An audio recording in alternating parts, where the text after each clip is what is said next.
The seven deadly sins. I'm writing this so I can keep a bit of sanity. This is my suicide note. It's the end for me. I just want this down so the others see why my death brings suffering, why you can't let one person die in your life. My daughter got home from school about 2 p.m. Her being in the kindergarten class, they send the little types home before the others. I thought I could get an hour or two into some TV movies. I finished at around 1:40, and exactly after I turned the television off, a ring came at the door. I walked to the door and saw a little girl with her mother, selling Girl Scout cookies. I happily bought them and started to eat the tang-alongs. I gave the little girl a tip when delivering cookies in the heart of Florida. You have to have a bit more of decency. About 25 minutes later, my daughter got home. "Hello, Daddy," she said, throwing herself onto me, and I chuckled and got her some lunch. It was definitely a normal day. Until that night. At around 1:40 a.m., my daughter screamed bloody murder. I quickly jumped out of the bed and ran into her room. I threw the door open and saw my daughter huddled in a little ball in the corner of her room. I quickly grabbed her and turned the light on in her room. What I saw was completely chilling. I saw written in red paint on the wall, lust, gluttony, greed, sloth, wrath, envy, and pride. Sins of your forefathers, sins you can't hide. What the hell were they supposed to mean? The 7 sins? My daughter started to hyperventilate, and she started saying, "Daddy, Daddy, Daddy, Daddy, Daddy," over and over again. I grabbed her asthma inhaler and tried to give it to her, but she was so far into an asthma attack that she couldn't really do much. I ran to my car and placed her in the back seat and drove as fast as I could to a nearby hospital. We were instantly admitted, and she was safe from going into cardiac arrest. But it turned out my daughter, at the age of 5, had heart disease. It was about 7 years later, and during those 7 years, that things started to really go bad. It was Christmas time. I had a wife named Samantha and a son named Gregory. My daughter Haley was 12 years old. Greg was about 4. I was loving my life. The kids were happy. Samantha and I were happy. It was great, except 40 years previous. The first year, all the women around me became aroused and flirted with me constantly. You want to know what was bad? Because everyone that I rejected killed themselves in a horrid way. One gutted herself with a kitchen knife, and another hung herself from the gutter on her house. The second year, my daughter became infatuated with food, so much that her heart condition worsened.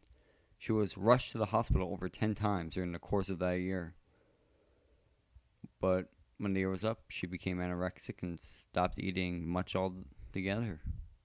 The third year, my house went into foreclosure, and I became very stingy with money and food. We later found out that the landowner of our house still had rights to our land and was stealing money out of my credit card for 2 years. I'm lucky that I met Samantha, and she let my daughter and I move into her home. We married in December, and we had my son in October. The fourth year, I was called by many talent agencies, asking about my amazing singing skills, which I had shown off when I sat with a band a month before the year started. The thing is, when I said no, they would keep calling me and calling until they became violent, calling me foul names. One of them even tried to kill me right outside my house. He shot at me with his handgun and clipped my ear. The fifth year, I became inexplicably angry at my daughter and wife for everything. I became abusive in the month of December, but in the same month, I fell down the stairs and suffered brain damage, but so little damage that it gave me little memory of it a year past. I can only recall this because my daughter told me about it. The sixth year, my daughter became jealous of my son, getting all the attention, but I tried to tell her that babies need more attention than 10-year-olds. She became angry and violent. She eventually ran away. I called the Center for Missing and Exploited Children. They found her in an abandoned house next to us, hiding in one of the closets. She was starving, and eventually kicked her anorexia. It was the 7th year now, and nothing had really happened at all. That until that night, at exactly 1:40 a.m., The shit hit the fan. I heard my daughter scream, a blood-curdling scream. I quickly ran into her room and saw something that broke my heart and terrified me. A man stood looking at her bed, holding a sleek knife. He grabbed her, ripped her open with the blade. Oh my God. It's hard to think about. But he took her. Jesus Christ, I was so proud of her. My baby. It's the 8th year now. My wife left me. My son barely knows me. And I curse myself every day.